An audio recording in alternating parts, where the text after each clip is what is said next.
एक बार गौतम बुद्ध प्रवचन देने के लिए एक स्थान पर रुके। लोग उनसे तरह तरह के प्रश्न पूछ रहे थे और बुद्ध उनके उत्तर दे रहे थे। वहीं पर एक व्यक्ति चुपचाप एक कोने में बैठा हुआ था। उसके चेहरे पर पीड़ा के भाव साफ दिखाई पड़ रहे थे। बुद्ध ने उस व्यक्ति से पूछा, भाई क्या दुख है आपको? उस व्यक्ति ने अत्यंत संक्षिप्त सा उत्तर दिया, पता नहीं।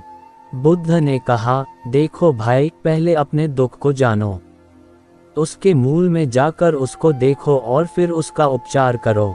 उस व्यक्ति ने बुद्ध से पूछा, वह कैसे? गौतम बुद्ध ने कहा कि पास के जंगल में जाओ और वहां से कुछ पौधे उखाड़ कर ले आओ, लेकिन इस बात का ध्यान रखना कि पौधे ऐसे हों जिनकी 2-4 पत्तियां ही आई हों और सब पौधे अलग अलग तरह के होने चाहिए। वह व्यक्ति जंगल में गया और बुद्ध के निर्देशानुसार कुछ पौधे उखाड़ लाया। महात्मा बुद्ध ने उसके हाथ से एक पौधा लिया और उसे दिखाते हुए पूछा कि यह कौन सा पौधा है।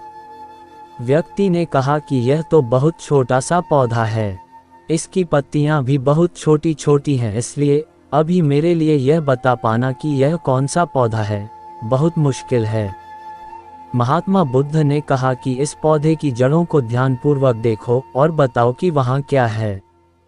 उस व्यक्ति ने जड़ों को ध्यानपूर्वक देखा और बताया कि इसकी जड़ों में पौधे के बीज का आवरण अटका हुआ है।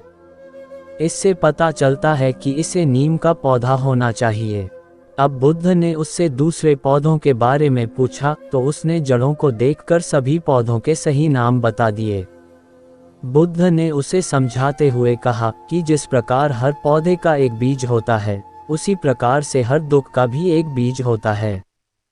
उस बीज को हम कारण कह सकते हैं।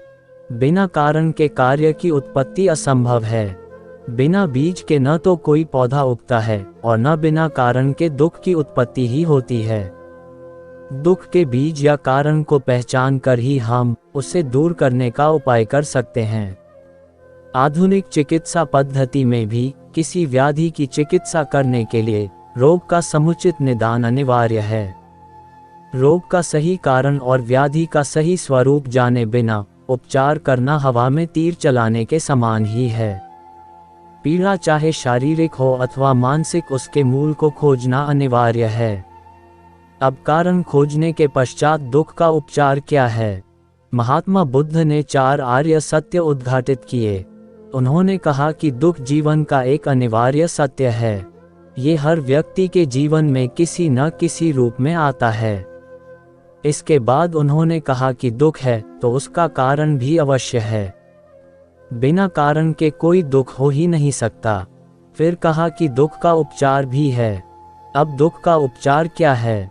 बुद्ध ने कहा कि सम्यक मार्ग ही वास्तविक उपचार है। यही बुद्ध का दर्शन है। बुद्ध का अष्टांगिक मार्ग ही उनका दर्शन वह व्याधि का उपचार है। दुखों से मुक्ति के लिए इसका पालन अनिवार्य है। अब ये सम्यक मार्ग क्या है?